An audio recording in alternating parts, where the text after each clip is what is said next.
Amém? Abre sua Bíblia comigo para o livro de Reis. Se você está acompanhando o cronograma de leitura, essa semana era para nós termos lido 1 Reis de 1 até o 11, que é o texto que nós iremos estudar hoje à noite. É um texto longo, nós não iremos estudar todo o texto, mas iremos dar algumas pinceladas em versículos que vão construir a nossa mensagem, o nosso estudo sobre o rei Salomão. A série de estudos que temos tido, eu tenho dado o nome de Aprendendo com os Acertos e Desacertos dos Reis de Israel. Então a gente pode olhar na Bíblia, aprender com os exemplos positivos e com os exemplos negativos também. O tema da minha mensagem hoje, sobre o rei Salomão, é quando a ingratidão toma conta do coração. Eu já ouvi muitas mensagens sobre Salomão, as pessoas falam da sabedoria dele, da riqueza, da fama, do poder, nunca ouvi ninguém falar sobre a ingratidão de Salomão. Então eu me proponho hoje à noite a falar sobre a ingratidão desse homem, e eu vou explicar para vocês por quê, tá? A Bíblia, ela nos informa, no Novo Testamento, o valor de estudar o Velho Testamento. Paulo, quando ele escreve primeiro aos Coríntios, ele fala que o Velho Testamento foi escrito para nós, para que as histórias do povo de Deus sejam como um exemplo, para que a gente não cobice as coisas erradas que eles cobiçaram. E aos Romanos ele diz assim, olha, pois tudo o que foi escrito no passado, ele está se referindo ao Velho Testamento, pois tudo que foi escrito no passado foi escrito para nos ensinar. Então esse é o propósito da Escritura, é trazer instrução, ensinamento para cada um de nós. Então não se deixe desviar hoje à noite, não deixe a sua mente te levar para lugares que você vai estar aqui apenas de corpo presente. Esteja aqui comigo em nome de Jesus, para você aprender essa noite. De forma que, por meio da perseverança ou paciência e do bom ânimo, consolo que provém das Escrituras, nós mantenhamos a nossa esperança. Você já ouviu esse ditado, não já? Não guspa no prato que comeu. O que significa isso? Não cuspir no prato que comeu. Eu li uma história muito interessante. Uma senhora idosa, viúva, ela sempre vinha da sua casa para o supermercado, e sempre na pracinha, quando ela tinha que cruzar a praça para chegar no supermercado, ela encontrava com uma menina, uma jovem muito bonita, mas de rua. E constantemente ela via aquela menina ali na praça, até que um dia ela tomou a coragem de perguntar para ela, o que levou aquela jovem a viver na rua? O que levou aquela jovem a viver na praça? E a jovem disse para ela assim, olha, o negócio é o seguinte, eu não tive a oportunidade, então eu não tenho dinheiro para pagar um quarto para eu dormir, então eu durmo aqui na praça mesmo. Aquela mulher olhou para ela e disse assim, olha, eu sou viúva, e você topa ir morar comigo? Eu tenho um quarto lá exclusivo para você. E se você for morar comigo, a gente pode dividir os trabalhos da casa. A gente pode dividir a lavagem da louça, da roupa, você me ajuda a cuidar da casa, e a gente serve de companhia uma para a outra. Topa? Mais do que nunca, não é verdade? A menina foi então morar com aquela senhora, e nos primeiros dias ela se mostrou prestativa, agradecida, porque agora ela tinha uma casa, ela tinha um quarto, ela tinha uma pessoa para conviver com ela. Passaram-se alguns dias e aquela senhora adoeceu e foi para a cama. E aquela jovem, então, teve toda a oportunidade de demonstrar sua gratidão por aquela senhora. E ela começou a fazer isso, muito bem.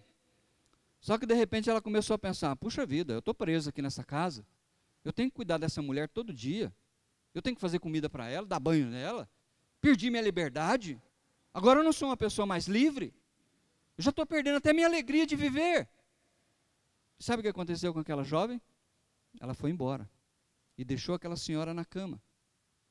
Algum tempo depois, aquela mulher recobrou a sua saúde, e até hoje, ela continua passando na praça para ir ao supermercado, e quando ela passa na praça, ela vê a menina, que não tem casa para morar. Quando eu li essa história, eu pensei em Salomão, porque Salomão é o tipo do homem que cuspiu no prato que comeu. Deus o abençoou de uma maneira tão tremenda, como aquela jovem, ele estava na linha de sucessão ao trono de Davi, ele era o último, e Deus foi gracioso com ele, mas infelizmente, como Salomão, ele cuspiu no prato. Eu quero só mostrar para você a família de Davi, para você entender um pouquinho, porque que eu creio que esse homem cuspiu no prato que comeu. Essa é a família de Davi, ele como rei de Israel, ele teve muitas esposas, a Bíblia fala de muitos filhos que ele teve, há uma possibilidade que Davi teve mais de 30 filhos, mas a Bíblia, ela foca mais nos filhos das suas esposas, não das concubinas, mas ele teve a sua primeira esposa, que foi Mical, que o rei Saul deu para ele, porque ele venceu o Golias, lembra disso? Mas ele não teve filho com Mical. Então veja, ele teve várias esposas, Ainoã, Abigail, Maaca, Agite, Abital, Eglá, Batseba, fora as outras, que eu não coloquei aqui. E ele teve filhos com essas mulheres. Então, se você entende um pouquinho de rei e de hierarquia, de descendência, observa comigo que Salomão, dentre esses filhos das esposas, ele era o último, ele era o caçula. Mas interessante que ele foi escolhido pelo rei Davi para sucedê-lo no trono. Então, Salomão, ele teve grande oportunidade, mas como aquela menina que foi tirada da rua e levada para uma casa, quando ela teve a oportunidade de demonstrar gratidão, ela cuspiu no prato. Então preste bem atenção, Salomão demonstra, ao meu ver, ingratidão por tudo aquilo que ele recebeu de Deus. Ele reinou em Israel num período, ele foi o terceiro rei, como eu falei, ele reinou durante 40 anos, sobre todo Israel, de Dan até Berseba, ou seja, do norte até o sul. E essas passagens falam isso para nós. Esses 3 reis reinaram em Israel num período de 120 anos, do ano 1050 até o ano de 930. Então, vamos falar comigo só para você não esquecer, quais são os reis do Reino Unido? Saul, Davi e Salomão. Então esses são os reis do reino de todas as tribos de Israel. E logo depois de Salomão, então o reino se divide. E a gente vai ver por quê. Essas 2 figuras que eu coloquei para você aí, são as 2 figuras que basicamente todas as pessoas que estudam na escola dominical sabem sobre Salomão. A primeira figura, ele demonstra a sabedoria que Deus deu para ele, num caso em que 2 prostitutas vieram diante do trono. Vocês leram? Vocês devem ter estudado essa passagem. Uma das prostitutas disse: olha, rei, eu estava grávida, dei à luz, 3 dias depois essa mulher deu à luz também, só estávamos nós 2 lá em casa, e ela virou-se por cima do seu filhinho e acabou matando ele sufocado.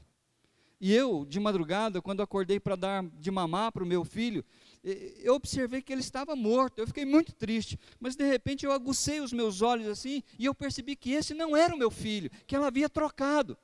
E a outra diz: não, rei, essa mulher está mentindo. O meu rei, o meu filho é o que está vivo, o dela é o que está morto. E as 2 começaram a debater diante do rei. E a Bíblia tinha acabado de falar que Deus havia dado muita sabedoria para o rei Salomão. Ele parou e diz assim: não temos testemunhas, não tem como fazer DNA, então é o seguinte, traz uma espada para mim, vamos cortar o moleque ao meio, metade será sua, metade será sua. A mulher falou assim: é muito bem feito, nem para mim nem para ela, metade minha, metade dela. A outra falou: não, rei, por favor, dá o filho para ela. Eu prefiro que ele viva com ela do que ele seja morto.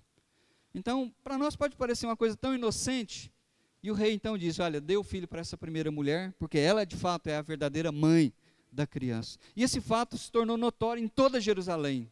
E todos perceberam a sabedoria do rei, a sabedoria que Deus havia dado para ele. E o segundo quadro mostra outro projeto maravilhoso que ele fez para Israel. Foi a construção do templo, em que todas as tribos vinham para cultuar a Deus em Jerusalém. Agora, a Bíblia diz assim: olha, o rei Salomão era o mais rico e o mais sábio de todos os reis da terra. Eu observo a vida de Salomão como uma melodia magnífica, linda.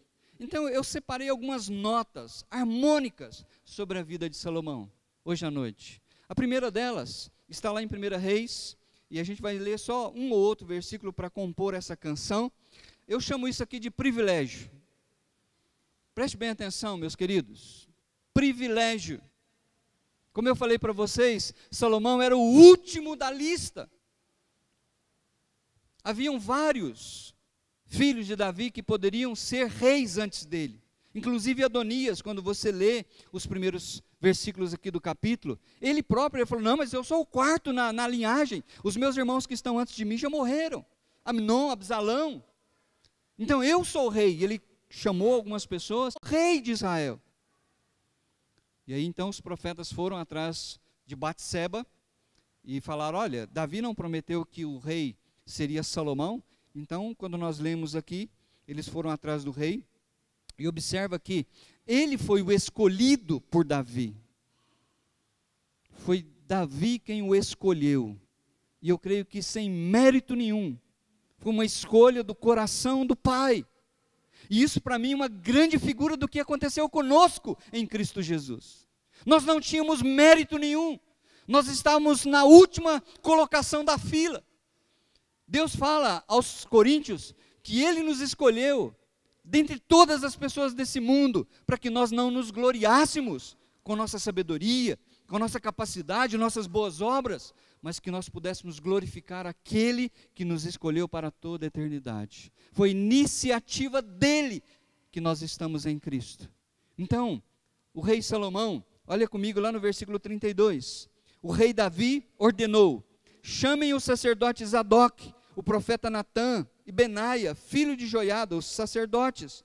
Quando eles chegaram à presença do rei, ele os instruiu, levem os conselheiros do seu senhor com vocês, ponham o meu filho Salomão sobre a minha mula e o levem a Guiom. Ali o sacerdote Zadok e o profeta Natã o ungirão rei sobre Israel. Nesse momento toquem a trombeta e gritem, viva o rei Salomão! Depois acompanhem-no, e ele virá sentar-se no meu trono, e reinará em meu lugar, e eu o designei para governar Israel e Judá. Que privilégio daquela menina, que estava na rua, jogada, sem ter o que comer, e aquela mulher faz aquele convite para ela vir para a sua casa, morar com ela, desfrutar da sua companhia. Salomão teve esse grande privilégio, mas a Bíblia nos diz o seguinte, quanto maior o privilégio, maior a responsabilidade, é o que eu vejo no capítulo 2. Olha só comigo, capítulo 2, verso 1 e 2. Logo depois que Salomão foi ungido rei de Israel, Davi já estava velho, ele sabia que os seus dias estavam próximos de terminar. Capítulo 2, do 1 ao 4 diz assim, quando se aproximava o dia da sua morte, Davi deu instruções ao seu filho Salomão. Olha que atitude linda de um crente que entende que a vida não é para toda a vida, que a vida tem um limite, nós temos um prazo de validade, e cada um de nós precisa enfrentar esse prazo de validade com fé no coração. E Davi então, sabendo que os seus dias estavam aproximando, chamou o filho dele e diz assim no versículo 2, estou para seguir o caminho de toda a terra, por isso, seja forte e seja homem, obedeça ao que o Senhor, o seu Deus, exige, ande nos seus caminhos, e obedeça aos seus decretos, aos seus mandamentos, às suas ordenanças e aos seus testemunhos, conforme se acham escritos no livro da lei de Moisés. Assim, você prosperará em tudo que fizer e por onde quer que for, e o Senhor manterá a promessa que me fez. Se os seus descendentes cuidarem de sua conduta e se me seguirem fielmente de todo o coração e de toda a alma, você jamais ficará sem descendente no trono de Israel. Davi chamou seu filho, conversou com ele, falou, olha filho, o negócio aqui é sério, aqui não é a casa da mãe Joana, existe um Deus santo, que você precisa aprender a obedecê-lo, seguir a lei dele, essa é a sua responsabilidade como rei. Observa comigo, segura aqui a sua Bíblia e volta algumas páginas comigo para Deuteronômio, capítulo 17. Isso é muito importante, Por que constantemente eu chamo vocês para lerem a Bíblia? Deuteronômio, capítulo 17, a partir do 14 até o versículo 20. Olha o que Deus diz para... Isso aqui são instruções para os reis. Nem havia rei em Israel ainda, mas Deus está dando instruções para que quando se surgissem os reis em Israel, olha comigo. Deus está dizendo, olha, se quando entrarem na terra que o Senhor, o seu Deus, lhes dá, tiverem tomado posse dela, e nela tiverem se estabelecido, vocês disserem, queremos um rei que nos governe, como tem todas as nações vizinhas. Então Deus diz assim, olha, tenham o cuidado de nomear o rei que o Senhor, o seu Deus, escolher. Ele deve vir dentre os seus próprios irmãos israelitas. Não coloquem um estrangeiro como rei, alguém que não seja israelita. Esse rei, porém, não deverá adquirir muitos cavalos, nem fazer o povo voltar ao Egito para conseguir mais cavalos, pois o Senhor lhes disse, jamais voltem por este caminho. Ele não deverá tomar para si muitas mulheres. Se o fizer, desviará o seu coração.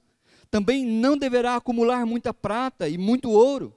Quando subir ao trono do seu reino, mandará fazer num rolo, para o seu uso pessoal, uma cópia da lei que está aos cuidados dos sacerdotes levitas. Trará sempre essa cópia consigo e terá que lê-la todos os dias da sua vida, para que aprenda a temer o Senhor, o seu Deus, e a cumprir fielmente todas as palavras desta lei e todos estes decretos. Isso fará que ele não se considere superior aos seus irmãos israelitas, e que não se desvie da lei, nem para a direita, nem para a esquerda. Assim prolongará o seu reinado sobre Israel, bem como o dos seus descendentes. Então olha, por que esses reis tiveram várias mulheres? Por que eles tiveram muitas riquezas?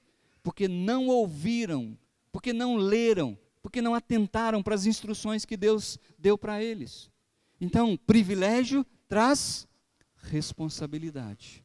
O tempo passa, capítulo 3, volta comigo para lá, para Reis, e Deus, nesse capítulo 3, nos mostra escolhas. Quais são as escolhas que você tem feito na sua vida?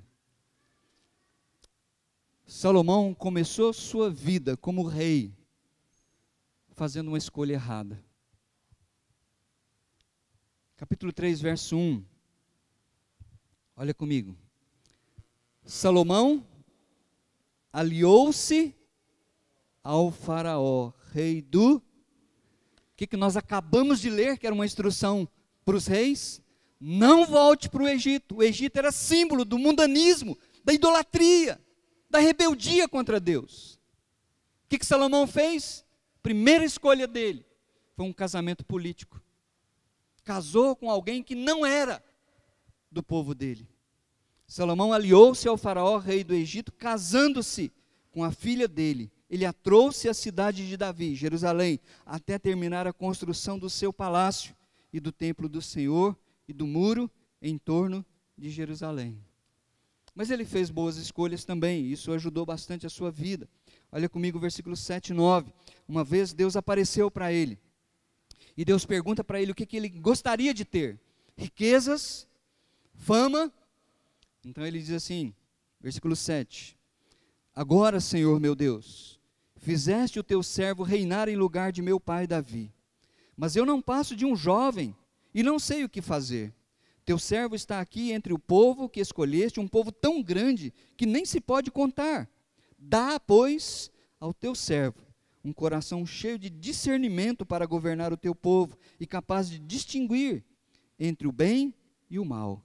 Pois quem pode governar este teu grande povo? E esse pedido humilde agradou a Deus. E Deus falou assim: olha, já que você me pediu sabedoria, discernimento para governar o meu povo, eu vou acrescentar riquezas, eu vou acrescentar muitas coisas, muitas bênçãos sobre a sua vida. E de fato Deus fez isso. Em capítulo 4, nós podemos observar ali várias bênçãos que Deus deu para o rei Salomão. Olha comigo, capítulo 4, verso 1.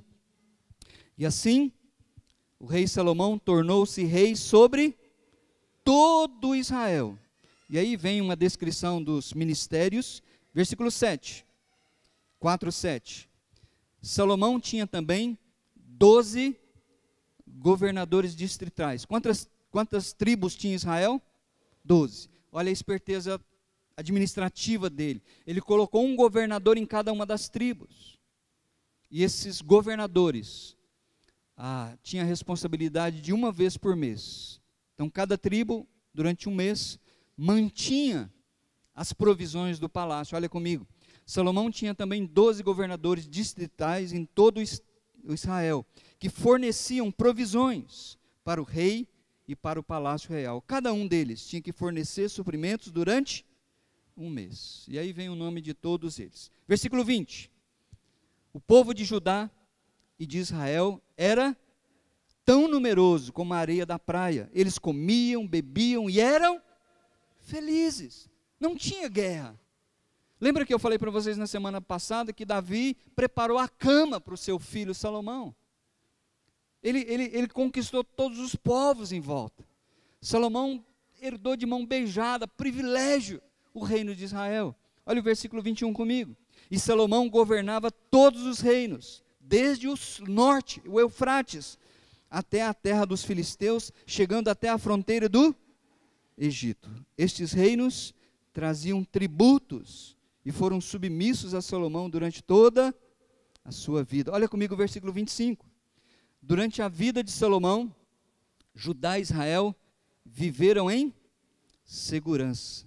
Cada homem debaixo da sua videira e da sua figueira, desde Dan até Berseba, mostrando que era um reino de paz, de prosperidade. E Shalom significa isso. Quando os judeus se cumprimentam, Shalom, Shalom Adonai, eles estão dizendo paz, prosperidade e saúde venha do Senhor sobre a sua vida. Olha comigo, o versículo 29. Deus deu a Salomão sabedoria, discernimento extraordinário e uma abrangência de conhecimento tão imensurável quanto a areia do mar. A sabedoria de Salomão era maior do que a de todos os homens do Oriente e do que toda a sabedoria do Egito. Ele era mais sábio do que qualquer outro homem, mais do que aí ele vai citando pessoas que eram muito sábias. E o escritor bíblico está dizendo, olha, privilégio. Ele superava toda essa sabedoria. Capítulo 5 a 7, nós vemos as construções que Salomão fez. No capítulo 5, ele vai atrás, o pai dele tinha feito amizade com o rei de Tiro, ao norte, que tinha uma grande amazônica na época lá, né, uma floresta, que tinha muita madeira, e Salomão escreveu para ele, pedindo que ele pudesse fornecer madeiras. E aí então lá no versículo 7, olha comigo 5:7, Hirão ficou muito alegre quando ouviu a mensagem de Salomão e exclamou, bendito seja o Senhor, pois deu a Davi um filho sábio para governar essa grande nação. E aí então ele responde para Salomão, agradecendo e dizendo, olha, eu vou mandar toda a madeira. Capítulo 6, verso 1. 480 anos depois que os israelitas saíram do Egito, no 4º ano do reinado de Salomão em Israel, no mês de Zive, o 2º mês, ele começou a construir o templo do Senhor.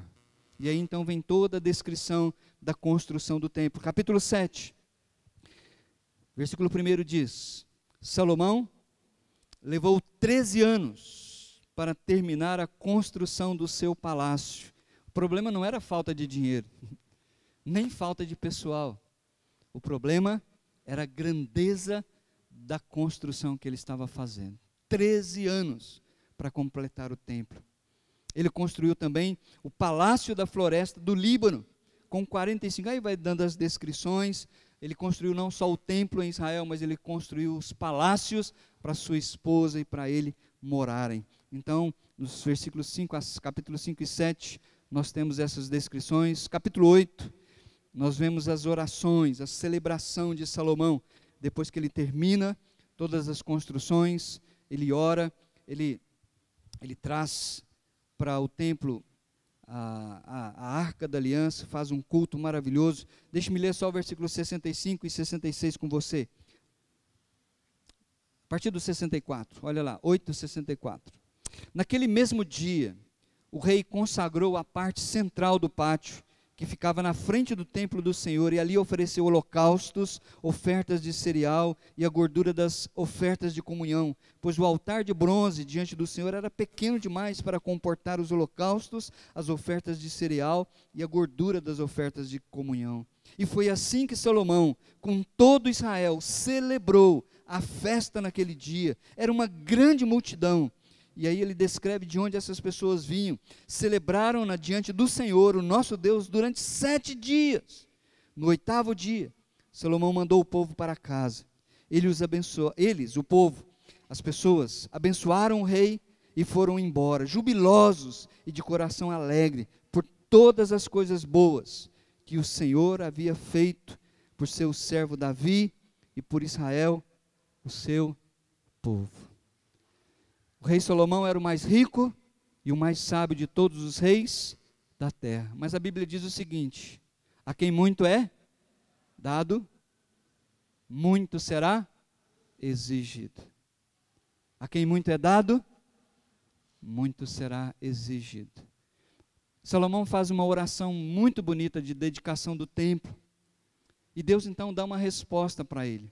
Olha comigo, é uma advertência que ele fala, capítulo 9.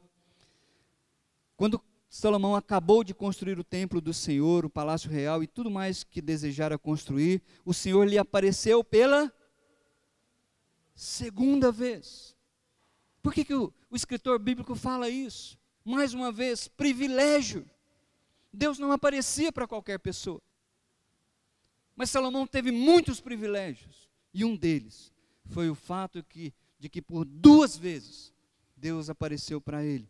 E aí então Deus diz assim no versículo 3: ouvi a oração e a súplica que você fez diante de mim, consagrei esse templo. Agora preste atenção no versículo 4.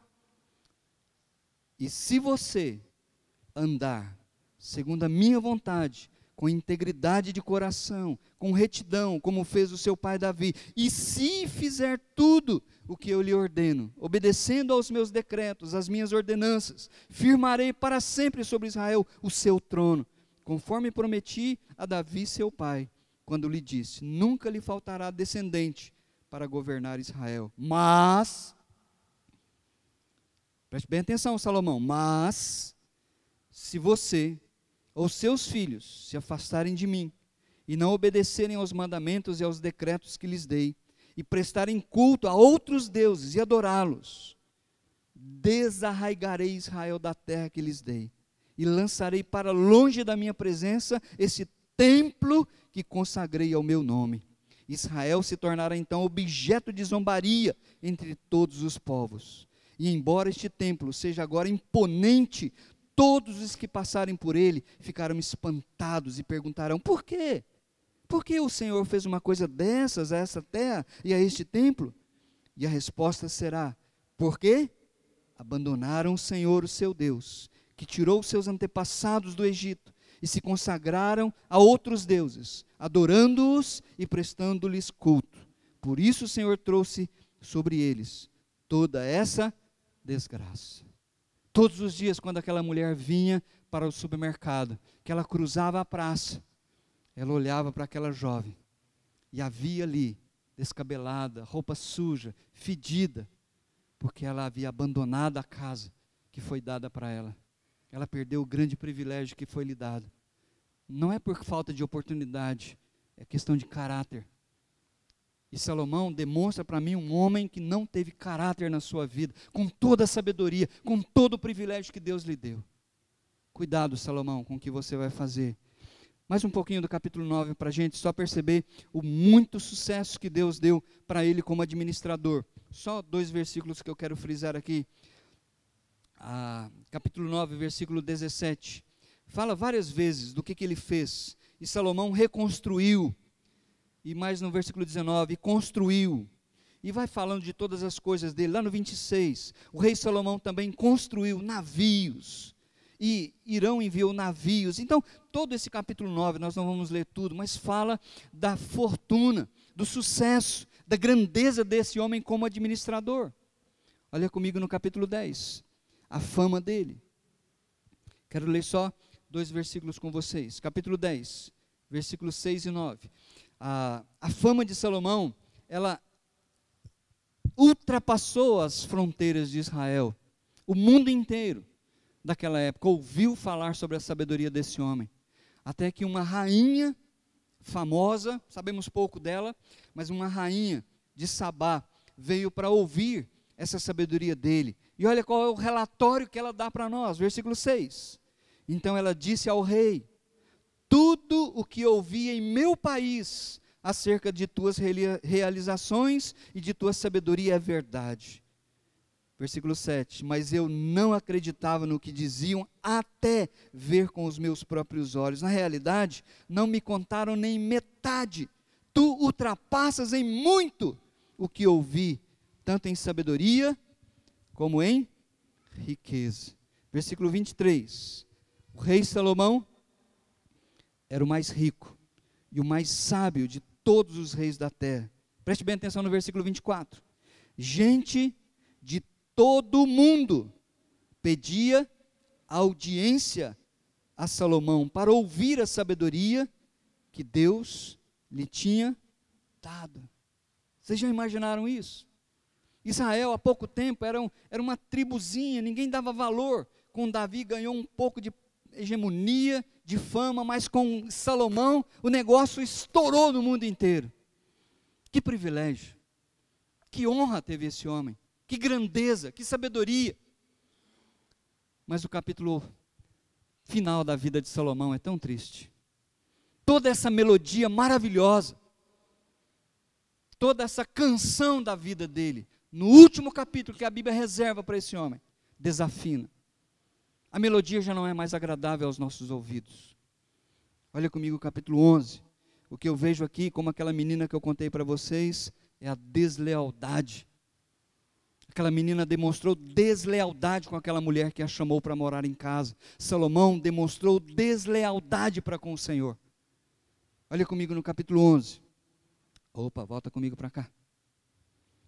Primeira coisa, o rei Salomão amou muitas mulheres estrangeiras. Agora você precisa entender isso. A maioria desses casamentos eram políticos. Salomão, como um rei, ele queria manter a paz nas fronteiras. E ele casava com as filhas dos reis. Mas sabe o que acontecia? A rainha vinha lá da sua nação para Israel, e debaixo do braço, o que ela trazia? A idolatria do seu reino. E diz assim: eram mulheres moabitas, amonitas, edomitas, sidônias e hititas. Elas eram das nações a respeito das quais o Senhor tinha dito aos israelitas: vocês não poderão tomar mulheres dentre essas nações, porque elas os farão desviar-se de seguir os seus... vocês não poderão tomar mulheres dentre essas nações, porque elas os farão desviar-se para seguir os seus deuses. Meus queridos, o que a gente ensina para os nossos catatauzinhos na escola dominical desde pequeninos, sobre namoro e sobre casamento, é que não pode haver entre nós, povo de Deus, namoro misto. O que é um namoro misto? É um crente namorar com um incrédulo. Mas ele é tão bom. Você precisa ver como ele me trata. Lá na igreja não tem homem para mim, não tem mulher para mim. Diz para Deus, chega diante dele e chora na presença dele. Fala: Senhor, não tem homem naquela igreja para eu casar, não tem mulher para eu casar. E eu gostaria muito. E eu só vejo homens e mulheres que me atraem, mas não são crentes. Foi isso que aconteceu com Salomão. Essa foi a desgraça, a lealdade desse homem para com Deus e para com o seu povo. Versículo 3 diz: casou-se com 700 princesas e 300 concubinas, e as suas mulheres o levaram a desviar-se. À medida que Salomão foi envelhecendo, suas mulheres o induziram a voltar-se para outros deuses, e o seu coração já não era totalmente dedicado ao Senhor, o seu Deus, como fora o coração do seu pai Davi. Ele seguiu Astarote, a deusa dos Sidônios, Moloque, o repugnante deus dos Amonitas. Dessa forma, Salomão fez o que o Senhor reprova. Não seguiu completamente o Senhor como o seu pai Davi. No monte que fica a leste de Jerusalém, Salomão construiu um altar para Camus, o repugnante deus de Moabe, e para Moloque, o repugnante deus dos Amonitas. Esses deuses exigiam sacrifício de criança.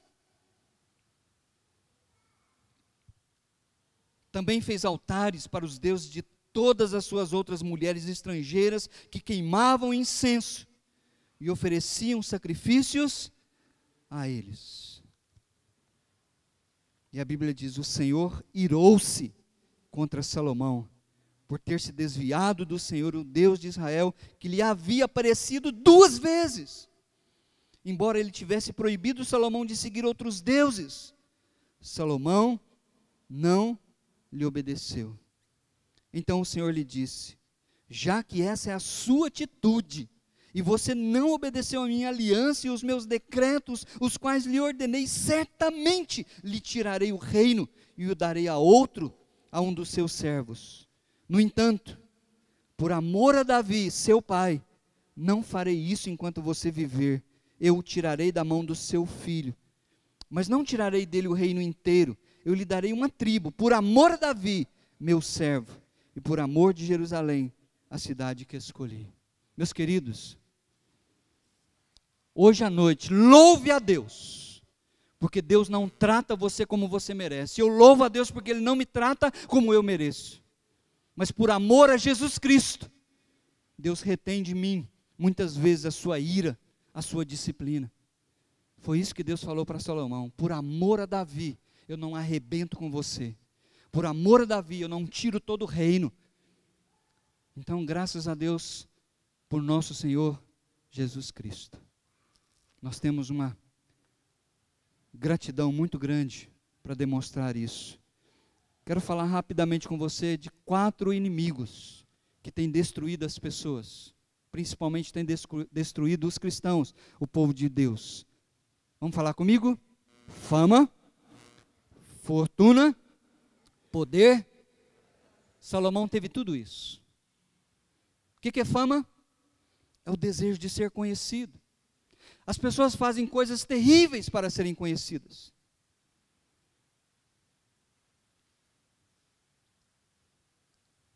Zap, zap, é a desgraça do crente. Fazem coisas terríveis para serem conhecidos, aquele segundo de fama. Fortuna é o desejo de ter bens materiais, custe o que custar. Poder é o desejo de ter autoridade. Aqui quem manda sou eu. Prazer é o desejo de satisfação, de gratificação a todo custo. Geralmente as pessoas que têm fama e fortuna e poder, elas dizem assim: por que nego a mim o prazer? Temos que tomar cuidado com esses inimigos. Salomão caiu em desgraça, não só pessoal, como política. Ele abriu as portas para a divisão do reino. O próximo rei que nós vamos estudar, o filho dele, o reino teve uma crise política e foi dividido. E houve guerras entre as tribos, morte entre irmãos, tudo por causa desta ingratidão do coração de Salomão. Tanto privilégio. Deus apareceu para ele 2 vezes. Não é por acaso que que o escritor está falando sobre isso. Ele foi o homem mais sábio do mundo, ele foi o homem mais rico do mundo, o seu reino se estendeu do norte até o sul, grande. Ele tinha fama. Pessoas do mundo inteiro queriam pagar para ter um tempinho para ouvir a sabedoria dele. Mas de nada disso adiantou. Porque nada, sabedoria, riqueza, poder, fama, nada disso tem valor algum para a vida de um ser humano, se ele não tiver o temor do Senhor. Por isso a Bíblia diz: o princípio da sabedoria é o temor do Senhor. Certa vez eles estavam discutindo sobre riquezas na frente de Jesus. E queria que Jesus se posicionasse para saber se a grana ia para esse ou para aquele irmão, porque o pai havia morrido e os dois estavam brigando na justiça. E Jesus então diz assim para eles: olha, cuidado. Cuidado, fiquem de sobreaviso contra todo tipo de ganância. A vida de um homem não consiste na quantidade dos seus bens. E Jesus então conta uma história de um homem que plantava, e naquele ano ele falou: nossa, mas eu vou arrebentar de colher esse ano. E não está errado. Jesus não está criticando isso. Está criticando a sua autossuficiência, a sua ganância. E ele diz assim: eu vou construir celeiros maiores, e eu vou ficar rico, e eu vou... E aí então Jesus diz assim: louco, essa noite vão pedir a sua alma. E o que você tem? Para quem será? Se você ainda não leu o livro de Salomão, Eclesiastes, a maioria dos estudiosos dizem que é a sua declaração de estupidez. Eclesiastes provavelmente foi escrito no final da sua vida, em que ele deu todas as burradas e que possivelmente ele se arrepende do que ele faz. E ele então diz: vaidade, tudo é vaidade, correr atrás do vento. Então ele diz assim: jovens, ei jovens, lembra-te do teu Criador nos dias da tua mocidade, antes que venham os maus dias, nos quais você vai dizer: não tenho neles. E eu creio que essa era a situação desse homem. Ele não tinha prazer em viver. Então ele diz assim, no último capítulo de Eclesiastes: agora que já se ouviu tudo, aqui está a suma, a conclusão. O que é mais importante? Tema a Deus e obedeça aos seus mandamentos, porque isso é o essencial para o homem, pois Deus trará a julgamento tudo o que foi feito, inclusive tudo o que está escondido, seja bom, seja mal. O que nós podemos aprender sobre Deus com a vida de Salomão? Em primeiro lugar, você precisa aprender que Deus, ele é santo. Deus não é Papai Noel lá no céu que vai passar a mão na cabeça das pessoas. A sua santidade exige a punição do pecado. Por isso, o chamado de Deus aos pecadores para virem e se arrependerem dos seus pecados enquanto é tempo. Mas saiba disso, Deus não faz vistas grossas. Às vezes ele é paciente, mas a sua santidade exige a punição do pecado. Outra coisa, Deus é fiel à sua palavra. Deus não é fiel a você. Deus é fiel à sua palavra. Se você se desviar da palavra dele, ele não vai continuar te abençoando, ele não vai continuar com você, ele vai deixar você quebrar a cara, como ele fez com Salomão, porque ele honra a sua palavra. Foi isso que ele falou para Salomão: eu te adverti, eu te falei, e você continuou fazendo o que você estava fazendo. Outra coisa que eu aprendo de Deus é que ele é justo. Deus diz na sua palavra: eu vou honrar aqueles que me honram. Não é aqueles que são perfeitos, mas aqueles que são submissos a Deus, que são quebrantados como Davi. Mas quem me despreza, será desprezado. Aquela mulher passava todos os dias para comprar pão no supermercado. Eu creio que aquela menina deve ter olhado para ela diversas vezes como dizendo assim: me leva, me leva. Carlos Oswaldo, meu professor, dizia que a paciência de Deus tem limite. E o pecador chega a um ponto em que não há mais retorno. Aí o bicho pega. Por último, sobre o que nós podemos aprender nessa história de Deus, é que ele é soberano. Deus, ele cumpre os propósitos dele, mesmo que os agentes humanos falhem, desobedeçam. Deus não fica desesperado, ele é soberano, ele usa até mesmo as nossas, às vezes, imperfeições para cumprir a vontade dele. E graças a Deus por isso, que ele é um Deus santo, fiel à sua palavra, justo e soberano. E o que nós podemos aprender sobre nós? Sobre o ser humano hoje à noite, com a história de Salomão. Em primeiro lugar, que nós somos pecadores. É tão bom ver que na Bíblia não existe nenhum homem que a gente pode dizer assim, nó, esse cara, porque Deus quer mostrar para nós que se não fosse a graça dele, primeira música que nós cantamos hoje à noite, Senhor, eu não sou nada diante de ti, nem merecedor do teu imenso amor, mas você precisa abrir o coração para Jesus, pois todos pecaram, estão destituídos, necessitam da graça de Deus. Não há quem não peque, diz Salomão em Eclesiastes. Por isso, nós precisamos do Salvador Jesus Cristo. Segundo lugar, nós precisamos vigiar. Salomão começou uma melodia maravilhosa, mas ele começou a fazer escolhas erradas. E essas escolhas erradas culminaram na desgraça da sua vida. Várias vezes Jesus falou isso. Paulo diz assim, olha, aquele que pensa estar em pé, cair. Toma cuidado. Terceiro lugar, a gente precisa aprender a viver na dependência de Deus. Deus pode abençoar você com sabedoria, Deus pode abençoar você com instrução, você pode ir para a faculdade, ter diplomas, ganhar dinheiro, ser famoso, mas nada disso tem valor.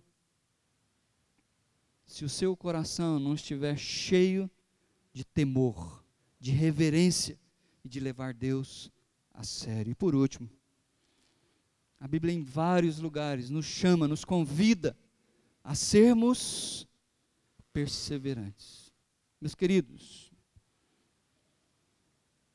em nome de Jesus, não cuspa no prato que você tem comido ao longo dos anos, como crente em Jesus, como membro desta igreja. Olha o que Jesus fala para a igreja. Vamos ler comigo esse último versículozinho? Seja fiel até a morte. Vamos de novo? Seja fiel até a... De novo. Seja fiel até a morte. E qual vai ser a consequência? E eu lhe darei a coroa da vida. Como é que a gente sabe se o Zé, o João, a Maria, o Sebastião é crente, salvo por Jesus Cristo? Porque Deus falou, olha, todo aquele que vir a mim, eu não lançarei fora, eu vou dar a vida eterna. Mas como que a gente sabe que essas pessoas têm de fato a vida eterna? Perseverança. Ah, mas a pessoa se desviou. Não sei, aí já não é problema meu, está nas mãos de Deus. Ah, mas o fulano era da igreja, cantava, dava... É problema de Deus agora, não é mais problema nosso. Mas se eu olhar para você, com todas as suas falhas, mas se eu vir em você um coração quebrantado, que vem para Deus e persevera, passando por lutas e provações, mas está firme com Deus, essa palavra é para você hoje à noite, toma posse dela. Seja fiel até a morte. Não é o pastor que está prometendo isso aqui não, é o Senhor Jesus, o verdadeiro pastor. Eu lhe darei a coroa da vida. Abaixa a sua cabeça comigo. Deus amado, em nome de Jesus, o Deus que se fez homem e habitou aqui neste mundo, e como homem, filho de Davi, o Messias, se ofereceu naquela cruz como um sacrifício pelos nossos pecados. Obrigado porque ele não ficou morto como ele falou. Ao terceiro dia ele ressuscitou, ele apareceu de maneira incontestável, durante mais de 40 dias, mostrando para as pessoas que de fato ele havia vencido a morte. Ó Deus, obrigado porque Jesus ascendeu aos céus e ele está à sua direita. É por isso que agora, nesse momento, confiado no nome santo e poderoso de Jesus, junto com os meus irmãos, que nós estamos orando. Nós estamos orando para que o Senhor olhe por nós e olhe para nós através de Jesus Cristo. Nós precisamos dele na nossa vida. Nós precisamos da graça do Senhor através dele, como nós cantamos. Louva a Deus, louva a Deus. E é o Senhor Jesus por meio de quem as bênçãos vêm. É no nome santo de Jesus que eu peço a Deus, conceda-nos a graça de nos arrependermos dos nossos pecados, de nos voltarmos para o Senhor quebrantados, humilhados, dizendo que não vale a pena viver nesse mundo por mais fama, fortuna, sabedoria que nós consigamos, se a gente não tiver o temor do Senhor no nosso coração. Seja conosco, eu te peço, e nos abençoa ao voltarmos para a nossa casa, para vivermos mais uma semana. Ajuda-nos a vivermos debaixo da tua graça, em nome de Jesus. Amém?